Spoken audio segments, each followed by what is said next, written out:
Hotmail के संस्थापक सबीर भाटिया।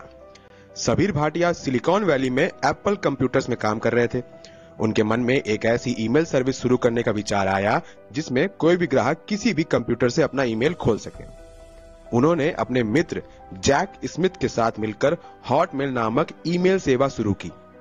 यह एक नया विचार इसलिए था क्योंकि इसमें ग्राहक को अपने कंप्यूटर से अलग से किसी विशेष सॉफ्टवेयर को लोड करने की जरूरत नहीं थी।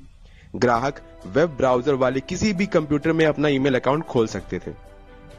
4 जुलाई 1996 को हॉटमेल शुरू हुआ और 6 महीने में ही इसने ग्राहकों की संख्या 10 लाख क्रॉस कर गई।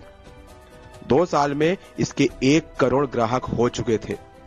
उसी समय इंटरनेट और मेल अकाउंट में बिल गेट्स की रुचि जागी। एक दिन बिल गेट्स के ऑफिस से सबीर भाटिया के पास फोन आया।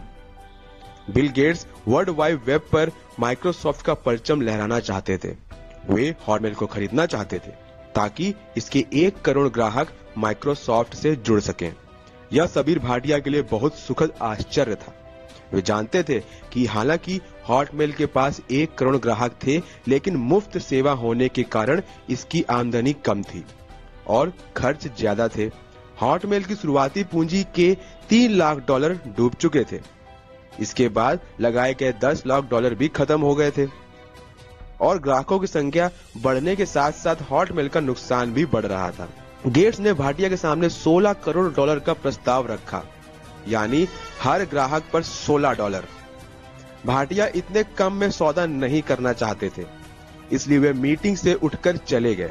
उनके पार्टनर ने कहा कि अगर वे 20 करोड़ में सौदा कर लें तो बहुत बढ़िया होगा, लेकिन भाटिया की महत्वाकांक्षा ऊंची थी। उन्होंने गेट्स के सामने $70 करोड़ का प्रस्ताव रखा। भाटिया की सौदेबाजी के कारण गेट्स ने जब 40 करोड़ का प्रस्ताव रखा तो भाटिया ने हाँ कर दी। 30 दिसंबर 1997 पर डॉक्यूमेंट पे साइन हो गए, जो भाटिया का 29वां जन्मदिन था।